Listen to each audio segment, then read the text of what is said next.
Live షోకి తిరిగి స్వాగతం. ప్రత్యేక హోదా విషయంలో తెలుగుదేశం పార్టీ డబుల్ గేమ్ ఆడుతోందన్న లోక్సత్తా నేత జయప్రకాష్ నారాయణ గారి వ్యాఖ్యలను సమర్థిస్తారా అంటే 81% మంది అవునని, 19% మంది కాదంటున్నారు. ఇక అతిథుల పరిచయం శ్రీ కోన రఘుపతి గారు, బాపట్ల నియోజకవర్గ, గుంటూరు జిల్లా బాపట్ల నియోజకవర్గ శాసనసభ్యులు, వైఎస్ఆర్ కాంగ్రెస్ పార్టీ సీనియర్ నేత. ఇక మరి కాసేపట్లో తెలకపల్లి రవి గారు, ప్రజాశక్తి మాజీ సంపాదకులు, ప్రముఖ విశ్లేషకులు, అలాగే జీవన్ రెడ్డి గారు, నిజామాబాద్ జిల్లా ఆర్మూర్ శాసనసభ్యులు, అలాగే రఘునందన్ గారు, భారతీయ జనతా పార్టీ అధికార ప్రతినిధి, ఆ పార్టీ సీనియర్ నేత, వారు కూడా మనతో చర్చలో పాల్గొంటారు మరికొద్ది క్షణాల్లో. ముందుగా ఇక నిన్న లోక్సభలో రసవత్తరమైన రాజకీయం వాదోపవాదాలు జరిగితే ఏపీలో అంతకంటే రసవత్తరంగా ఇద్దరు ముఖ్యమంత్రులకు సంబంధించినటువంటి కుమారులకు సంబంధించినటువంటి కారు డ్రైవర్లకు నోటీసులు ఇచ్చిన తీరు ఆశ్చర్యంగాను ఆసక్తిగాను కూడా ఉంది. ఓటుకు నోటు కేసులో లోకేష్ కారు డ్రైవర్కి, కొండలరెడ్డికి నోటీసు ఇవ్వడానికి ఈ తెలంగాణ అధికారులు ప్రయత్నం చేస్తే దానికి పోటీగా కేసీఆర్ గారి కుమారుడైన కేటీఆర్ కారు డ్రైవర్కి, అలాగే గన్మెన్లకి నోటీస్ ఇవ్వడమే కాకుండా తాజాగా కేసీఆర్ డ్రైవర్కి కూడా ఎక్కడో ఒడిషా జరిగిన వ్యాపారి కేసులో పెందుర్తి పోలీసులు నోటీస్ ఇవ్వడం కూడా ఆసక్తిగానే ఉంది. అంటే రేపు ఈ ఇష్యూలో ఏ స్థాయికి వెళ్తే ఆ స్థాయిలోనే బదులు చెబుతామని ఏపీ సిద్ధంగా ఉందని సంకేతం ఇస్తోందా, లేక ఈ తెలంగాణ ప్రభుత్వం లోకేష్ కార్ డ్రైవర్కి ఇవ్వడంలో నోటీస్ ఇవ్వడంలో ఏదైనా తప్పు జరిగిందా, మొత్తం మీద ఈ కేసుని ఎటువైపు తీసుకెళ్తున్నారు? ఈ కేసులో 2 కేసుల్లో కూడా అటు అయితే ఇక్కడ విశేషం ఏంటంటే జిమ్మీ అన్న అతన్ని బెదిరించారని చెప్పి కేసు ఏపీ సిఐడీలకి మరి ఎలాంటి సంబంధం ఉంటుందో తెలియదు, కానీ మరి వాళ్ళు కేసు డీల్ చేయటం ఏంటో తెలియదు, దానికి నోటీస్ ఇవ్వడానికి ప్రయత్నం చేశారు. మరి ఈ పరిణామాలపైన ముందుగా రఘుపతి గారు తన అభిప్రాయం చెబుతారు, ఆ తర్వాత మిగతా వాళ్ళు మాట్లాడతారు. రఘుపతి గారు చెప్పండి, ఎట్లా ఉంది ఈ కేసులు? ఈ ముఖ్యమంత్రుల కుమారులకి ఇద్దరికి నోటీస్ ఇచ్చిన వైనంపై మీరేమంటారు? దీంట్లో ఈరోజు చూస్తే రాజకీయాలు కూడా ఒక పరాకాష్ఠకి చేరిపోయి అనిపిస్తాం. అంటే అడ్మినిస్ట్రేషన్ని కుప్పకూల్చేటువంటి పరిస్థితిగా ఉంది. రాజ్యాంగాన్ని పక్కన పెట్టి రాజకీయానికి పెద్దపీట వేస్తున్నటువంటి పరిస్థితి కనపడుతుంది. ఈ క్రమంలో నిన్న జరిగింది, మీరేం చేస్తే మేము అదే చేస్తాం, మాకు బలం ఉంది కాబట్టి మేము ఏదైనా చేస్తాం అనేటువంటి విధానం, ఒక రాంగ్ మెసేజ్ ప్రజల్లోకి వెళ్తా ఉందన్న సంగతి విజ్ఞులైనటువంటి నాయకులు మర్చిపోకూడదు. నిన్న ఏపీ నుంచి వచ్చినటువంటి మరి సిఐడి వాళ్ళు ఈ మధ్యకాలంలో ఎవరికి నోటీసులు ఇవ్వటం అది మనం ఎక్కడ గమనించలేదు. మరి అంత స్పీడ్గా ఎలా ఇచ్చారు? కేసు విచిత్రంగా ఉంది. ఆ జిమ్మీని బెదిరించారని, మరి జిమ్మీ ఎవరు? జిమ్మీ బెదిరిస్తే లోకల్ పోలీసులు కదా డీల్ చేసింది. అదేదో కొంచెం మనం అంటే టిట్ ఫర్ టాట్ లాగా వాళ్ళు ఏదో ఇచ్చారు కాబట్టి మనం ఇవ్వాలన్నట్టు అర్జెంటుగా మనం కూడా బ్రేకింగ్ న్యూస్లో వచ్చి మేము కూడా చాలా స్పీడ్గా యాక్ట్ చేస్తామని పెట్టుకోవడానికి ఇచ్చినట్టుగా ఉంది తప్పించి కేసుని దాని లాజికల్ కంక్లూషన్స్కి వెళ్ళాలి. జరుగుతూ ఉంది, కేసు ఆల్రెడీ ఫైల్ అయ్యాయి కాబట్టి దాన్ని ఏదైతే విచారణ జరుగుతున్నటువంటి అధికారులకు వాళ్ళకి స్వతంత్రత ఇవ్వాలి. అందుకని మేము గతంలో కూడా చెప్పాం, చంద్రబాబు నాయుడు గారి మీద వచ్చినప్పుడు ఆయన మరి నైతిక విలువల్ని కాపాడుతూ తప్పుకుంటారా, లేదు తనందరి తనే సిబిసిఐడి ఎంక్వైరీ వేయించుకుంటారా, సిబిఐ ఎంక్వైరీ వేయించుకుంటారా అనేటువంటిది మనం గతంలో కూడా క్వశ్చన్ చేస్తాం. అవేమీ కాదన్నట్టుగా తనకి అధికారం ఉంది, తను ఏమన్నా చేయగలనటువంటి ఒక ధీమాతో వెళ్తున్న విధానం చాలా బాధ అనిపిస్తుంది. ఈరోజు నేను పలు సందర్భాల్లో చెప్పాను, 175 మందికి కూడా ముఖ్యమంత్రి నువ్వేనాయన, ఈ రాష్ట్రం విడిపోయింది, మీకున్నటువంటి అపారమైనటువంటి అనుభవం కూడా మీ గెలుపుకి 1% ఉపయోగపడింది అనేటువంటి విషయాన్ని కూడా నేను కూడా కాదనట్లేదు. ఇప్పుడు ఉన్నటువంటి పరిస్థితిలో ఆ అపారమైనటువంటి అనుభవం ఏమైంది, ఆ విశాల దృక్పథం ఎక్కడికి వెళ్ళింది, ఆ నేరో మైండెడ్నెస్ ఎందుకు వస్తూ ఉంది? నిన్నటికి నిన్న మేము ప్రత్యేక హోదా మీద మాట్లాడుతున్నా కూడా రాత్రి మనం చూస్తే ఆయన దాంట్లో ఆ రియాక్షన్ చూస్తే ఎవరి మీదో ఏదో నెపం నెడదాం అనేటువంటి ఒక కసితో మాట్లాడుతున్న తప్పించి ఒక బాధ్యత గల ముఖ్యమంత్రి హోదాలో ఉన్నాం, దానికి తగ్గట్టుగా మనం వ్యవహరించాలి, ప్రతిపక్షం అడుగుతుంది, చెప్పాల్సిన బాధ్యత ప్రభుత్వం మీద ఉందనేటువంటి ఆ అంశాన్ని పక్కన పెట్టి ఆ రాజకీయ విజ్ఞతని మరి తనకున్నటువంటి ఆ ఎక్స్పీరియన్స్ని మరి పక్కన పెట్టి అతను మాట్లాడుతున్న విధానం చూస్తే ఒక కింద బాధ కూడా వేసింది. దాదాపు 1979 నుంచి నాకు చంద్రబాబు నాయుడు గారితో ఉన్నటువంటి పరిచయం. ఆయన ముఖ్యమంత్రిగా ఉన్నప్పుడు నేను ఇండస్ట్రీ ప్రమోషన్ కౌన్సిల్ మెంబర్గా ఉన్నాను, జేఎన్టీయూ అడ్వైజరీ బోర్డు మెంబర్గా ఉన్నాను. దానికి ఇప్పుడుకున్నటువంటి చంద్రబాబు నాయుడు గారికి నాకు ఎక్కడ పొంతం కనపడలేదు. పోతే నిన్న జరిగినటువంటి అంశం కోర్టుకు నోటు అనేటువంటి వ్యవహారం జరుగుతున్న తీరు చాలా స్పీడ్గా వెళ్తున్నటువంటి విషయాన్ని సడన్గా ఎందుకు బ్రేక్ పడిందో అదొక పెద్ద క్వశ్చన్ మార్క్ అయిపోయింది. ఎవరు ఫాల్ట్ ఉన్నారు, ఎవరికి జనాలనుకుంటున్నారు, ఎవరికి ప్యాకేజీలు అందుతున్నాయి, లేకపోతే పైనటువంటి బీజేపీ గవర్నమెంట్ వీళ్ళిద్దరిని హ్యాండిల్ చేస్తా ఉందా, మధ్యవర్తిత్వం చేస్తుందా, ప్రజల్ని పిచ్చోళ్ళని చేస్తున్నట్టుగా ఉన్నది తప్పించి వ్యవహారం అంతా చూస్తూ ఉంటే ఇది ఇరు రాష్ట్రాలకు కూడా మంచి పద్ధతి. ఏపీ సిఐడి అధికారులకి అధికారం ఉంటుంది. ఇప్పుడు ఓటుకు నోటు కేసుని ఈ తెలంగాణ ఏసీబీ ఇస్తోంది. ఆ నోటీసులు పెద్దవాళ్ళకి ఇవ్వకుండా కార్ డ్రైవర్లకి వీళ్ళకి ఇస్తోంది. అది ఎంతవరకు కరెక్ట్ కాదు, లేదు వాళ్ళకి ఆధారాలు సమకూర్చుకో, ఇదొక విధానంగా నడుస్తూ ఉంది. దానికి పోటీగా ఏపీ సిఐడికి లోకల్ పోలీసుకి లేని అధికారం ఉంటుందా, లేకపోతే వీళ్ళు చేయొచ్చు అంటారా? అదే ఇప్పుడు దానికి మనం చూస్తుంటే అంటే ఇది ఇన్వెస్టిగేషన్లో ఒక పార్ట్ అనుకుందాం, నెంబర్ ఆఫ్ అక్విజిషన్ దాంట్లో వీళ్ళు కూడా వీళ్ళు అయింటారు, ముద్దాయిలు అయింటారు. అంటే లోకేష్ ని బదనాం చేయడం కోసం ఏమైనా ఇచ్చి ఉంటారా వీళ్ళు కార్ డ్రైవర్ కి? లోకేష్ కి బదనాం చేయాలంటే లోకేష్ కి ఇవ్వచ్చు కదా, లోకేష్ డ్రైవర్ దాకా వెళ్ళాల్సిన అవసరం ముందు ఒక్కొక్క స్టెప్ లో. ఇప్పుడు వాళ్ళు చెప్పింది ముఖ్యమంత్రి మీద ఆరోపణ వచ్చింది. ముఖ్యమంత్రి ఆరోపణ చేసినప్పుడు చాలా సున్నితమైన అంశం. అవతల రాష్ట్రం ముఖ్యమంత్రి మీద ఆరోపణ చేయటం అయినా లేకపోతే ఎనఫ్ ఎవిడెన్సెస్ ఉన్నాయి దాని మీద వాళ్ళు వచ్చినా కూడా దాన్ని చేయాల్సిన విధంగా వెళ్లాల్సింది తప్పించి తొందరపడి చేసేటువంటి విషయం కాదు. ఆ క్రమంలో వాళ్ళు అన్ని కోణాల నుంచి వెళ్తున్నారని చెప్పి భావించవచ్చు.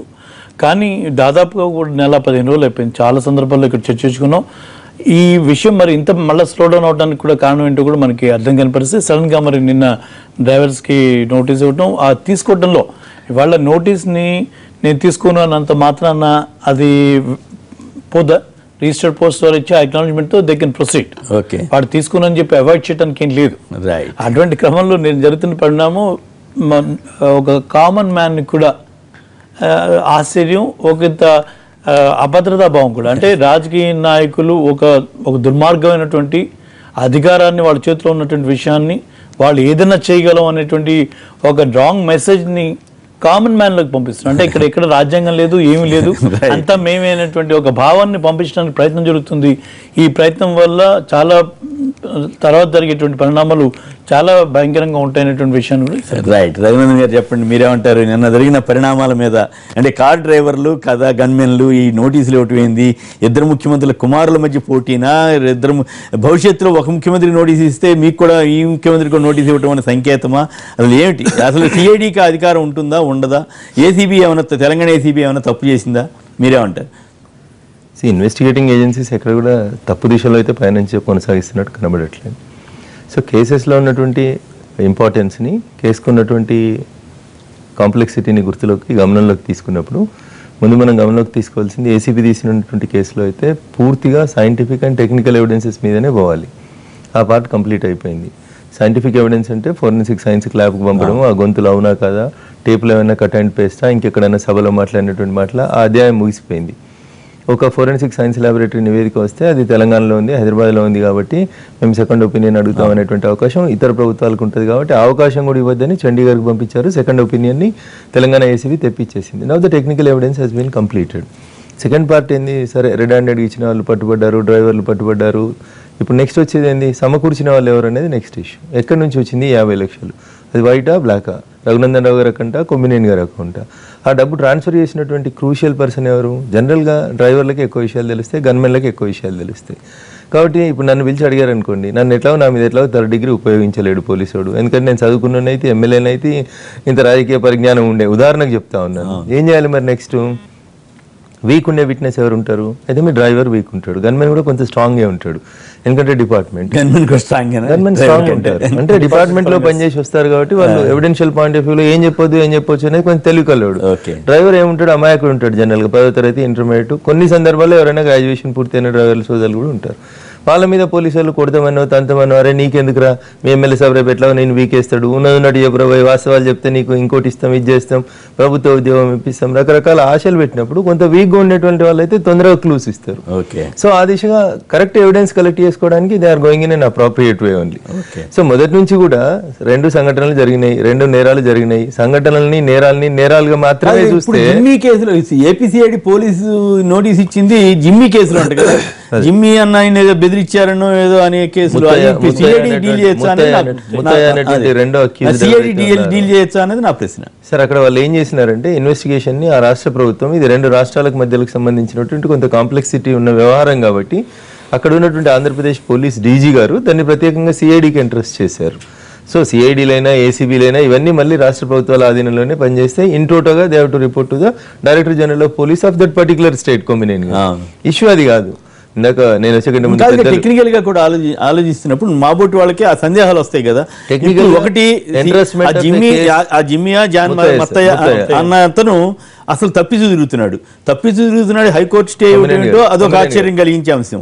రెండు చాలా విషయాల్లో అదే తప్పించుకొని తిరగడం వేరు, హైకోర్టు స్టే మీద ఉండడం వేరు. అవును, స్టే ఎట్లా అది ఇక్కడ అందుబాటులో లేదు కదా. ఒక కేసులో నోటీస్ ఇచ్చిన వ్యక్తికి ముందు నువ్వు సరెండర్ అయ్యో లేకపోతే నువ్వు ముందు విచారణ హాజరై తర్వాత బెయిల్కి అప్లై చేసుకోమనకుండానే ఒక నిందితుడిగా ఉన్న వ్యక్తికి హైకోర్టు స్టే ఇస్తే రేపు దర్యాప్తు సంస్థలు ఎట్లా దర్యాప్తు చేస్తాయని కొందరు ప్రశ్నిస్తున్నారు కదా. కొమ్మినేని గారు చాలా కేసులలో మేము క్వాష్ పిటిషన్స్ వేస్తూ ఉంటాం. సార్ దారిని పోతే దాని మీద కూడా కేసు పెడతా ఉంటే, లేకపోతే మా ఇంటి పక్కన ఏదో సంఘటన జరిగితే దాంట్లో ఈయన ప్రమేయం కూడా ఉందని నా మీద పెడితే మినిమం గా కొంచెం ప్రిలిమినరీగా కూడా ఎవిడెన్స్ లేకుండా నన్ను అరెస్ట్ చేయొచ్చు, నా మీద 3rd డిగ్రీ ఉపయోగించవచ్చు అనేటువంటి అపరెన్షన్ నాకు ఉన్నప్పుడు నేను హైకోర్టును క్వాష్ అడగొచ్చు, హైకోర్టుని యాంటిసిపేటరీని అడగొచ్చు. యాంటిసిపేటరీలో కోర్టు ఏం చెప్తుందంటే మీరు ఇన్వెస్టిగేటింగ్ ఏజెన్సీ పిలిచినప్పుడు వెళ్ళండి, అందుబాటులో ఉండండి, ఇన్వెస్టిగేటింగ్ ఏజెన్సీ సహకరించండి అంటారు. సార్ అట్లా జరిగినప్పుడు పబ్లిక్ ప్రాసిక్యూటర్ గారు కానీ గవర్నమెంట్ తరఫున వాదిస్తున్నటువంటి న్యాయవాది కానీ అక్కడ పిటిషన్ వేసి is a crucial accused in this case, ఈయనను మేము కస్టడీలోకి తీసుకోవాల్సిన అవసరం ఉంది, విచారణకు అందుబాటులో వచ్చేలాగా ఆర్డర్స్ తీసుకోవడానికి ఈ ప్రభుత్వానికి కూడా అవకాశం ఉంటుంది కొమ్మినేని. ఇదంతా పంచాయతీ. నా పాయింట్ ఏంటంటే అట్లాంటి వ్యక్తికి ఏపీసీఐడి ఎట్లా ఫిర్యాదు టేకప్ చేస్తుంది, ఆ అధికారులు ఎట్లా ఇస్తారు, వాళ్ళు వచ్చి ఆ నోటీసులు ఇవ్వటువంటి ఇది కొంచెం ఎక్కడ మిస్సింగ్ లింక్స్ ఒకవేళ అధికారికంగా వాళ్ళకు ఉంటే ఉండొచ్చు, నాకైతే తెలియదు. కానీ టెక్నికల్ గా సంఘటన జరిగింది, కేటీఆర్ గారు గన్మెన్, కేటీఆర్ గారు డ్రైవర్ బెదిరించినాడని అనుకుందాం. బెదిరించారనేది అనుకుందాం. బెదిరిస్తే ఎక్కడ బెదిరించారు? హైదరాబాద్ లో బెదిరించారు. కంప్లైంట్ ఎక్కడ ఇవ్వాలి? హైదరాబాద్ లో ఇవ్వాలి. మాకు టెరిటోరియల్ జ్యూరిడిక్షన్ అని ఒక పదం ఉంటుంది వకాలత్ లోపల. అంటే ఆ కన్సర్న్ ఏరియాలో ఎక్కడైతే పంచాయతీ జరుగుతుందో అక్కడే కంప్లైంట్ ఇవ్వాలి. దాన్ని టెరిటోరియల్ జ్యూరిడిక్షన్ అని చెప్తాం. ఒక నిమిషానికి రామారావు గారు డ్రైవర్ గన్మెన్ బెదిరించారు అనుకుంటే కూడా వారు ఇవ్వాల్సినటువంటి కంప్లైంట్ హైదరాబాద్ లోనే. హైదరాబాద్ లో కంప్లైంట్ ఇవ్వలేదు. ఈ రాష్ట్రంలో నేను కంప్లైంట్ ఇస్తే తీసుకోరు, ఎందుకంటే వారు ముఖ్యమంత్రి గారు కొడుకు అని చెప్పి ఆయన ఇంకో రాష్ట్రానికి పారిపోయి అక్కడ ఇచ్చిండని అనుకుందాం. అట్లా అనుకున్నప్పుడు ఆ టెరిటోరియల్ జ్యూరిడిక్షన్ అనేది ఆ స్టేట్ కి వర్తించదు. వీరైతే విజయవాడకు పోయి అయితే ఆ మత్తయ్యనో ముత్తయ్యనో అయితే బెదిరించలేదు కదా కొమ్మినేని. బెదిరిస్తే ఎక్కడ బెదిరించి ఉండాలి? ఎలిగేషన్ ప్రకారం హైదరాబాద్ లోనే ఎక్కడో సెల్ ఫోన్ ద్వారా కూడా బెదిరించి ఉండొచ్చు కదా సార్. సెల్ ఫోన్ ద్వారా బెదిరిస్తే దట్ ఈస్ నిదర్ మళ్ళీ సైంటిఫిక్ ఎవిడెన్స్ అవుతుంది. ఈ నెంబర్ నుంచి ఆ నెంబర్ కాల్ పోయిందా, మాట్లాడినారా, ఇవన్నీ these are all the things. APCID ఎందుకు ఇది పోటీగా మా సీఎం కొడుకు దగ్గరికి వెళ్తావా అని ఈ సీఎం కొడుకు సిఐడీలు అట్లా ఇవ్వచ్చా? పోలీసు ఉన్నతాధికారులు ఈ రకంగా వాళ్ళు ఇష్టం వచ్చినట్టు చేయొచ్చా? ఇప్పుడు పోలీసులు తప్పు చేస్తారనే దాని మీద చెక్ పెట్టడానికి న్యాయ వ్యవస్థ ఉంటుంది కొమ్మినేని గారు. సరే ఎవరైనా హ్యూమన్ బీయింగ్స్, కొన్ని ఎర్రర్స్ జరుగుతూ ఉంటాయి, వ్యక్తిగత బంధుత్వం. ఒకవేళ నిజంగానే ఇంకో యాంగిల్ కూడా మనం రెండో యాంగిల్ కూడా ఒకవేళ లోకేష్ గారిని ఇబ్బంది పెట్టడం కోసం కార్ డ్రైవర్ కి ఏమైనా నోటీస్ ఇచ్చారా వీళ్ళు అనేది కూడా ఆలోచించాలిగా. సరే ఇప్పుడు లోకేష్ గారిని ఇప్పుడు అట్లా కాదు, వాళ్ళ Telugu Desam legal cell convener Kanakamedala Ravindra Kumar గారు ఒక ప్రకటన చేశారు. అసలు ఓటుకున్నోటి కేసుకి ప్రాముఖ్యత లేదు, అది అప్రస్తుతం, ఫోన్ ట్యాపింగే చాలా ఇంపార్టెంట్, గవర్నమెంట్లు పడిపోయే కేసు అది, అందువల్ల ఇది ఇట్లా చేస్తున్నారు కావాలని, దీనివల్ల ఏం అయ్యేది లేదు. రవీంద్ర కుమార్ గారిని ఒక మాట చెప్పానండి, ఒకవేళ అది అంతా సో ఇంపార్టెంట్ అయితే ఇక్కడ ప్రభుత్వం పడిపోయేది ఉంటే వాట్ మేడ్ చంద్రబాబు నాయుడు గారు or what made Ravindra Kumar గారు ఇంతకాలం ఎందుకు వెయిట్ చేస్తున్నారు? మీకు ఉన్నటువంటి అవకాశాన్ని ఎందుకు వాడుకోరు? మీ ముందు తప్పు చేసిన ఒక ముద్దాయి ఉంటే ఆ ముద్దాయి మీద చర్య తీసుకోవడానికి మీకు ఉన్నటువంటి ఇబ్బందులు ఏంటి? ఏ రాజకీయ కోణం ఉంది? బ్రహ్మదేవుడు నిన్ను రక్షించలేడన్న పదాలు పోయినాయి, నన్ను ముట్టుకుంటే ప్రభుత్వాలు 24 గంటల్లో కూలిపోతాయన్న పదాలు పోయినాయి. మరి మధ్యలో ఏ దేవుడు వచ్చిండు? బ్రహ్మ వచ్చిండా, దేవుడు వచ్చిండా, ఇంకా కనకమెడల రవీంద్ర కుమార్ గారు వచ్చిరా నాకు తెలియదు. కానీ ప్రజలలో మాత్రం ఒక రకమైనటువంటి ఏదో జరుగుతుంది, లోపల గూడుపుటానో ఏదో జరుగుతుంది, లేదా ఇద్దరు చంద్రులు కాంప్రమైజ్ అయినారా అనేటువంటి కాంప్రమైజ్ మీ పార్టీ వాళ్ళు చేశారని ఓ ప్రచారం కదా. కొందరు పెద్దలు మీలాంటి వాళ్ళు అట్లాంటి మాటలు కూడా అంటున్న వాళ్ళు కూడా ఉన్నారు. కేంద్ర ప్రభుత్వం మీలాంటి పెద్దలు ఇన్ ద సెన్స్ చదువుకున్న వాళ్ళు, విజ్ఞులు, సమాజంలో పెద్ద మనుషులుగా అవకాశం అనడానికి ఒక ఇప్పుడు అన్ని ఊహాగానాలే కొమ్మినేని గారు. రేపో మాపో అసలు ఇంకా ముందుకు పోయి వీరికి నోటీసులు వస్తాయా, వారు అరెస్ట్ అవుతారా, ఏమైతుందని ఇంకా చూడాలి మనం.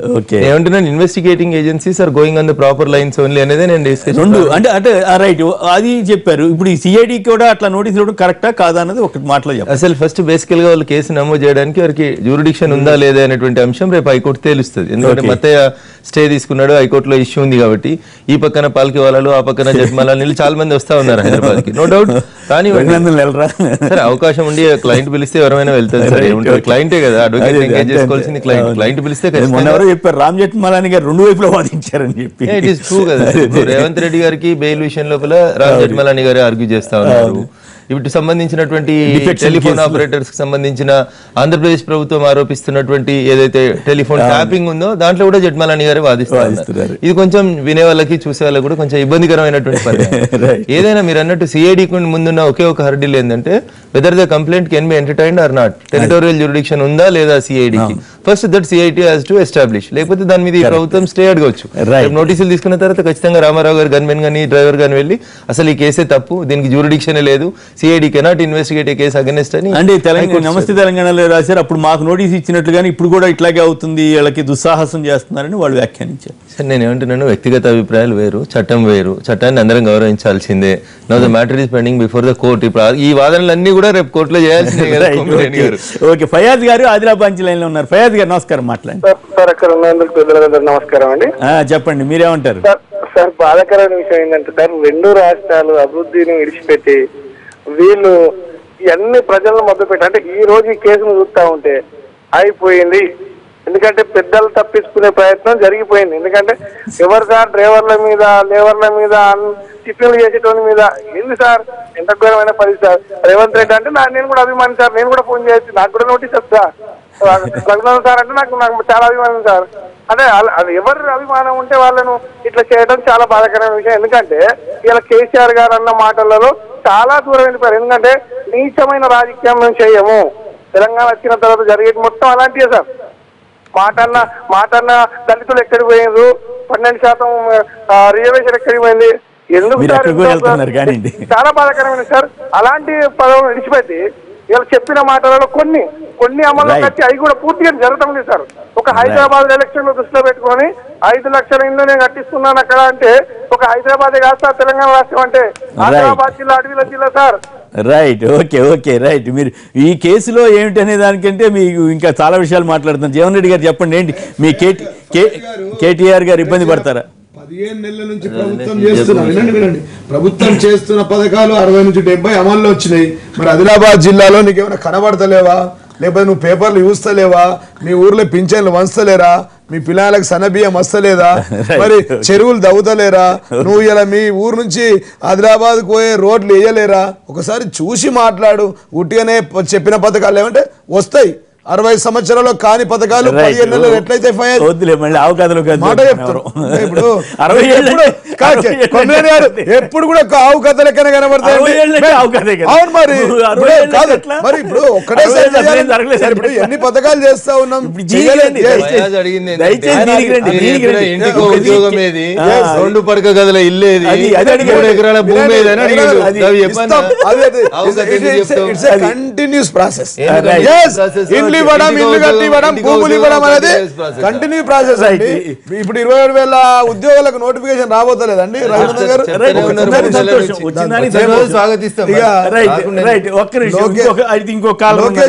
ప్రభావ్ గారు వికారాబాద్ నుంచి. ప్రభు గారు నమస్కారం, మాట్లాడండి. హలో సార్, నమస్తే సార్. నమస్తే, మాట్లాడండి. రైట్, ఎవరిది కరెక్ట్? తెలంగాణ ఏసీబీ లోకేష్ గారి కార్ డ్రైవర్ కి నోటీస్ ఇవ్వడం కరెక్టా, లేకపోతే ఏపీసీఐడి కేటీఆర్ గారి కార్ డ్రైవర్ కి నోటీస్ ఇవ్వడం కరెక్టా? దాని మీద మాట్లాడండి. ఇవన్నీ ఒకరినొకరు వాళ్ళ అధినాయకత్వాలను తప్పించడానికి ఆడుతున్న డ్రామా సార్ ఇదంతా. అంతేనా? జనాలకు ఇద్దరు కలిసి జనాలను పిచ్చోళ్ళని చేస్తున్నారు. ఎందుకనంటే కేసులో అసలు ముద్దాయిని విడిచిపెట్టి ఇంకా ఉన్నటువంటి వ్యక్తి ఎవరో తెలుసు, చేయించిన వ్యక్తి ఎవరో తెలుసు, అది కేసీఆర్ కు తెలుసు, కేసీఆర్ ప్రభుత్వం తెలుసు, అందరికీ తెలుసు. చేయించింది వాళ్ళ అవతలి రేవంత్ రెడ్డి కేవలం అందులో డ్రామా అంటే ముందున్న నటించిన నటన చేసే హీరో మాత్రమే. కానీ డైరెక్టర్ అంతా ఎవరో మీకు తెలుసు, అక్కడ ఉన్న పెద్దలందరికీ తెలుసు. అట్లనే మన ఇప్పుడు ఇట్లా ఈ కేసును ఎన్నో కేసులు ఉన్నాయి కదా సార్ ఇప్పటి వరకు. Right. అదే Okay, సామాన్యుడు ఎవరైనా చేసి ఉంటే మాలాంటి వాళ్ళు ఈ పాయింట్ మాత్రం కరెక్ట్ చేసింటే ఈ పాటికి కరెక్ట్ ఈ పాయింట్ చాలా కరెక్ట్ దాంట్లో అనుమానం లేదు. సామాన్యులకు ఒక న్యాయం, అధికారంలో ఉన్న వాళ్ళకి ఒక న్యాయం. సో మనం కూడా అధికారం సంపాదించుకుంటేనే నిలబడతాం. అట్లయితే శేఖర్ గారు టెక్సాస్ నుంచి లైన్ లో ఉన్నారు. శేఖర్ గారు నమస్కారం, మాట్లాడండి. నమస్తే అండి అందరికి. నమస్కారం. ఇప్పుడు ఎవరో ఒకరిని దీంట్లో చూపించి కేసు క్లోజ్ చేసేసే పరిస్థితి అయితే కనబడుతుంది. ఈ సిచ్యువేషన్ లో ఈ డ్రైవర్సే ఎవరు రేవంత్ రెడ్డి గారు బాస్ అని ప్రాజెక్ట్ చేసి ఆ డ్రైవర్ ని లోపల దోసేసి కొంతకాలం కేసు నడిపించడానికి చూస్తున్నారు. ఇది చాలా దుర్మార్గం అండి. ఇప్పుడు రాష్ట్ర ప్రజలకు అంత అడ్డంగా బుక్ అయిపోయిన బీజేపీ ఈ రెండిట్లో మధ్యలో బ్రోకరేజ్ చేయడం అన్నది తగదండి బీజేపీకి. బీజేపీ కన్సెంట్ లేకుండా ఇంత నీరు గార్చే పరిస్థితి.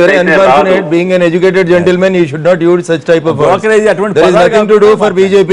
There is nothing to do for BJP. Let the investigating agencies file their charge sheet. ఎందుకంటే నోరు బారేసుకుంటారు చదువుకొని విదేశాలలో మంచి స్థానాలలో ఉన్న అనవసరమైన పదాలు వాడద్దు.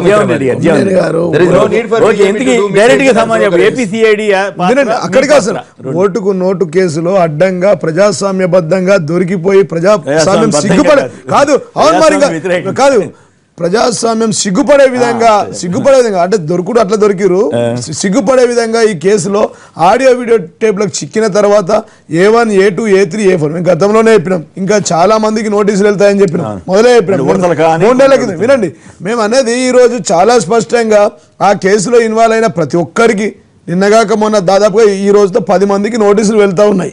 ఆ కేసులో ఇన్వాల్వ్ అయిన ప్రతి మందికి వెళ్తూ ఉన్నాయి. జ్యూరిడిక్షన్ లేకుండా గతంలో టీ న్యూస్కు ఛానల్కి ఏ విధంగా అయితే నోటీసులు ఇచ్చిరో కేసు లేని ఆ రోజైతే టీ న్యూస్లో ఎక్కడ ఒక అప్లికేషన్ కేసు నంబర్ కూడా రిజిస్టర్డ్ కాలేదండి. ఎఫ్ఐఆర్ రిజిస్టర్డ్ కాకుండా వచ్చి నోటీసులు ఇచ్చారు. ఇవాళ మేము నోటీసులు ఇచ్చినామని చెప్పి ఈ కేసు రిజిస్టర్డ్ కాకుండా ఈ ప్రాంతంలో జ్యూరిడిక్షన్ లేకుండా ఇస్తా ఉంటే ఇలా ప్రజలందరూ చూస్తూ ఉన్నారు. అది ఇంకో కేసు కూడా ఇచ్చారు. పెందిర్తి పోలీసులు ఒడిశా వ్యాపారి అపహరణ కేసులో కేసీఆర్ గారు డ్రైవర్కి ఉన్నారని చెప్పి డ్రైవర్ కూడా నోటీసులు నిన్నే ఇచ్చారట. డ్రైవర్కి ఇచ్చినా కేటీఆర్ గారికి ఇచ్చినా మేము అవన్నీ ప్రజాస్వామ్యంలో చెల్లెటి కావండి. ఎట్లా ఇప్పుడు మరి ఇప్పుడు ఇందాక కాలర్ చెబుతున్నట్టుగా ఉడతలకి వాటికి ఇస్తున్నారు, అసలు వాళ్ళకి ఇవ్వలేకపోతున్నారు అనేది చాలా వరకు అది చాలా 3 నెలల నుంచి చెబుతూనే ఉన్నారు. అవుద్దని చెబుతూనే ఉన్నారు. ఎందుకంటే ఇప్పుడు చాలా రేపు చూసుకో ఇప్పుడు వినండి, A1, A2, A3, 4 అందరినీ విచారణ కొనసాగించడం. రేవంత్ రెడ్డి గారు జైలు కూడా వెళ్ళినారు, జైలుకు పోయి బెయిల్ మీద వచ్చినారు. ఇదంతా వ్యవస్థ కదా. ఇక్కడ పాయింట్ ఏంటంటే వాళ్ళు మీరు కేటీఆర్ లోకేష్ గారు కార్ డ్రైవర్ కి ఇస్తే వాళ్ళు కేటీఆర్ గారు ఇస్తారండి. ఇప్పుడు మాకు జ్యూరిడిక్షన్ ఉంది, ఈ ప్రాంతంలో కేసు రిజిస్టర్డ్ అయింది, దానికి మా ఎమ్మెల్యే గారు కంప్లైంట్ ఇచ్చినారు, దానికి అంతా ప్రజాస్వామ్యబద్ధంగా మేము చేస్తా ఉన్నాం. గతంలో టీ న్యూస్కి ఇచ్చిన నోటీస్ కానీ ఇలా కేటీఆర్ డ్రైవర్ గన్మెన్లకు ఇచ్చిన నోటీసులు కానీ చెల్లె నోటీసులు కావు. అది ప్రజాస్వామ్యానికి వ్యతిరేకము, కోర్టులలో పనికిరావు. అంటే మేము చెప్పేది ఏంటంటే ఇప్పుడు మేము ఇచ్చినాం కదా మీరు ఇస్తామని అంటే ఇంతవరకు కరెక్ట్ అండి. మేము ఏమంటున్నామంటే రసవత్తరమైన డ్రామా సిగ్గుమాలిన పని ఏముంటదండి. ఇంకా చేసింది దొంగతనము, ఆ దొంగతనాన్ని కప్పిపుంచుకోవడానికి ఇంకా మీరు నోటీసులు ఇస్తే మేము నోటీసులు ఇస్తాం, మీరు కేసు ఇస్తే తెర మీదకి మేము ఒక ఫోన్ ట్యాపింగ్ కేసు తీసుకొస్తాం, ఇతర కేసులను తీసుకొస్తామని ప్రజలు ఎక్కడ లెటర్ ఇచ్చారు కదా ఇచ్చామని చెప్పి సెంట్రల్ గవర్నమెంట్ ఇన్వాల్వ్ అయ్యి ఆపండి అంటున్నది. లేదు, ఫోన్ ట్యాపింగ్ ఇక్కడ కూడా నిర్ధారణ కాలేదండి. నిర్ధారణ కాపాడండి, లెటర్ ఇచ్చారు కదా కోర్టు ముందు చెప్పారు మాకు హక్కు ఉంది మేము చేయాలి. రెడ్డి గారు advocate general of Telangana and హైకోర్టులో ఫ్లోర్ లో ఓపెన్ గా కోర్టాల్లో డిబేట్ జరుగుతున్నప్పుడు ఆర్గ్యుమెంట్స్ జరుగుతున్నప్పుడు జడ్జి గారికి వారు చెప్పినటువంటి మాట, yes we have given letters to service providers to enquire into some matters అని అన్నారు. వారు అంతవరకు వారు హైకోర్టులో ఆన్ రికార్డ్ లో అడ్మిట్ అయి ఉన్నారు. సరే అవన్నీ సీల్డ్ కవర్ లో ఉన్నాయి, ఎవరి ట్యాప్ అయింది ఎవరిది కాలేదు ఏంటి అనేది రేపు కోర్టు సీల్డ్ కవర్ లో ఓపెన్ చేసిన తర్వాత రవి గారు మాట్లాడిన తర్వాత ఒక్క నిమిషం రవి గారు వెంకటేష్ గారు సైనిక్పూర్ నుంచి కంటోన్మెంట్. హలో మాట్లాడండి. హలో నమస్కారం మాట్లాడండి సార్. నమస్తే సార్. నమస్తే మాట్లాడండి ప్లీజ్. అక్కడ ఉన్న పెద్దలందరూ నమస్కారం సార్. Okay please sir. ఇప్పుడు వీళ్ళు ఎవరైతే టీడీపీ వాళ్ళు మన లోకేష్ గారికి నోటీస్ ఇయ్యక ముందు ఇచ్చుంటే ఒక లెక్క సార్. అది వాళ్ళు నోటీస్ ఇచ్చినాకనే వీళ్ళు ఇవ్వడం అనేది దానికి కౌంటర్ ఇచ్చినట్టు ఉంది తప్ప వాళ్ళు ముందు అయితే ఇవ్వలేదు సార్, ముందు ఇస్తే వేరే ఉంటుండే సార్. రైట్. తిరుమల రెడ్డి గారు నల్గొండ నుంచి. తిరుమల రెడ్డి గారు. ఉన్న వాళ్ళందరికీ నమస్కారం సార్. నమస్కారం సార్. ఒకటి సూటిగా సార్, ఇప్పుడు చంద్రబాబు నాయుడు గారు ఈ రోజు గుర్తొచ్చిందా సార్ వీళ్ళకి నోటీస్ ఇవ్వడానికి? ఏది కేసీఆర్ గారు నోటీస్ పంపగానే, సరే కేసీఆర్ అంటే ఏసీబీ అనుకోండి, కేసీఆర్ ఏసీబీ గారు పంపగానే చంద్రబాబు నాయుడు ఇప్పుడు గుర్తొచ్చిందా సార్? ఇన్ని రోజుల నుంచి, అదే నిన్ననో మొన్ననో లేకుండా 1 వీక్ బ్యాక్ ఇవ్వచ్చు కదా సార్. ఇది మరి ఎంత కుట్రపూరితం అంటే, మా ఇష్టం, మేము ఇక్కడ ఇతను చేస్తాడు, అక్కడ నేను చేస్తా, మా ఇష్టం. ఇది ప్రజాస్వామ్యబద్ధంగా లేదు సార్. ఇది ప్రజాభిప్రాయం కొమ్మినేని గారు. కాదు, ఇప్పుడు కౌంటర్ నోటీస్ దొంగే దొంగ అన్నట్టుగా అరిచినట్టుగా ఇవాళ దొంగతనం చేసి అడ్డంగా దొరికిపోయి ఆడియో ఉండి యావత్ ప్రపంచం దేశం సోషల్ మీడియాలో జరుగుతున్న సందర్భంలో ఈ విధంగా ఇప్పుడు తవలపాకుతో తానిట్టంటే తలుపు చెక్కతో నేనిట్టంటే మనకు ఒకటి ఉంది. అది రాజకీయాల్లోకి వచ్చి 2 ప్రభుత్వాల మధ్య ఇంత జుగుప్సాకరమైన వ్యవహారంగా మారడం చాలా బాధాకరం. ఓటుకు కోట్ల వ్యవహారాన్ని అందరూ ఖండించారు. ట్యాపింగ్ అనేది జరిగి ఉంటే ఇది కూడా తీవ్రమైనటువంటి విషయమే. ఇది ఢిల్లీ వరకు వెళ్ళింది బంతి. ఒకవేళ బ్రోకరేజ్ అనే పదం కనుక అభ్యంతరకరం అయితే ఇంగ్లీష్లో మటుకు బ్రోకరింగ్ అనే అగ్రిమెంట్ అనే అంటారు. వాస్తవంగా తెలుగులో బ్రోకరేజ్ అనే పదానికి వేరే అర్థం వచ్చింది, కానీ బ్రోకరింగ్ మధ్యవర్తిత్వం ఢిల్లీకి వెళ్ళింది. ఉభయలు తీసుకెళ్లారు, వీళ్ళు తీసుకెళ్లిన తర్వాత రాజ్నాథ్ సింగ్ గారు ఒక ప్రకటన చేశారు. ఏమని అంటే, ఫోన్ ట్యాపింగ్ ఆ విషయాలు భద్రతకు సంబంధించినవి, వీటి విషయంలో చాలా జాగ్రత్తగా వ్యవహరించాలి. ఆ తర్వాత సుప్రీంకోర్టు, హైకోర్టు వీటి ఆదేశాలన్నీ కూడా వచ్చాయి. కాబట్టి అదే ఆ దశలో ఉంది. ఇప్పుడు 3వ దశలో మళ్ళీ పెందుర్తి కేసు అని కూడా ఒకటి వచ్చింది అంటున్నారు, తెలియదు. అక్కడ డ్రైవర్లు అనేవాళ్ళు ముందున్న సారథుల మీద కాదు, రథులు అయినటువంటి రథి సారథి కదా, రథి అక్కడ లోకేష్, ఇక్కడ కేటీఆర్ అనేది కూడా అందరికీ తెలిసినటువంటి అంశమే. ఇక్కడ ఎందుకు ఈ కేసులు ఒకప్పుడు భీషణమైనటువంటి యుద్ధంలాగా మారుతున్నాయి, ఎందుకు మధ్యలో మందగమనంలోకి వస్తున్నాయి, ఎందుకు దశల వారీగా ఇవి ఇవ్వగానే తీసుకోవడం, మళ్ళీ ఆ తర్వాత ఉండాల్సినంత కొనసాగింపు అంత తీవ్రంగా ఉండడం లేదు. కాబట్టి ఖచ్చితంగా 2 స్థాయిలో జరుగుతున్నట్టుగా ఉంది. చట్టం తన పని తాను చేసుకుపోతుంది అన్నట్టుగా అధికారులు వాళ్ళు చేసే పని కొంత వాళ్ళ పైనుంచి వచ్చే ఆదేశాల ప్రకారం కాస్త వేగం పెంచడం తగ్గించడం వాళ్ళు చేస్తున్నారు. కింద స్థాయిలో తెలుగుదేశం టీఆర్ఎస్ పార్టీలు వాటి రాజకీయ ప్రయోజనాలకు అనుగుణంగా, ఆ సమయంలో వాళ్ళ వ్యూహాలకు అనుగుణంగా, కేంద్రం నుంచి వస్తున్న సూచనలకు కూడా అనుగుణంగా వాళ్ళు వ్యవహరిస్తున్నట్టు కనిపిస్తుంది. సహజంగా ఈ కేసులు అయితే నడవడం లేదు. ట్యాపింగ్ మీద చాలా తీవ్రమైంది ఒక రాష్ట్ర ప్రభుత్వం మీద చేస్తే. అదే సమయంలో పొన్నలక్ష్మి గారు కాంగ్రెస్ వాళ్ళ మీద కూడా చేశారని ఆయన అన్నారు. తప్పనిసరిగా ట్యాపింగ్ అనేది చేస్తే ప్రభుత్వాలు కూలిపోయిన మాట నిజమే. కానీ దానికంటే ముందు నోట్ల కట్టలతో సహా దొరికినటువంటి వ్యక్తులు, ఆ విషయం కూడా ఏమి, ఆ నోట్ల కట్టలు డ్రైవర్ తెచ్చాడు కాబట్టి మీరు డ్రైవర్ను ఇప్పుడు అంతే కదా, డ్రైవర్ బదలాయించాడు. ఆయన సాక్ష్యం ఏం చెప్తాడో మనకు తెలియదు. కాబట్టి ఇది జరగాలి. టీడీపీ లీగల్ సెల్ వాళ్ళు ఏం చెప్తున్నారంటే, నేను ఒక స్టేట్మెంట్ ఇచ్చారు, అసలు ఓటుకు నోటు కేసు అసలు ప్రాముఖ్యత లేదు, అప్రస్తుతం అది ట్యాపింగ్ కేసే ఇంపార్టెంట్ అని. ఇప్పుడు మనకేది కావాలో అదే కనిపిస్తుంది, మిగిలిన ప్రపంచాన్ని చూడడం అంటే ఎలా కుదురుతుంది? అసలు ట్యాపింగ్ ఎప్పుడు బయటకు వచ్చింది? ఓటు కోట్లు వచ్చిన తర్వాత వచ్చింది. ఇందాక మిత్రుడు ఎవరో అన్నట్టుగా వాళ్ళు నోటీస్ ఇస్తే మీరు ఇచ్చారన్నట్టుగా, ఓటు కోట్లు రాకముందు మీరు ట్యాపింగ్ గురించి మాట్లాడారా? ఉదాహరణ కనీసం సూచనగా చేశారా? సెక్షన్ 8 ఇప్పుడు జ్యూరిస్డిక్షన్ సమస్య కూడా నేను చెప్పదలుచుకుంది.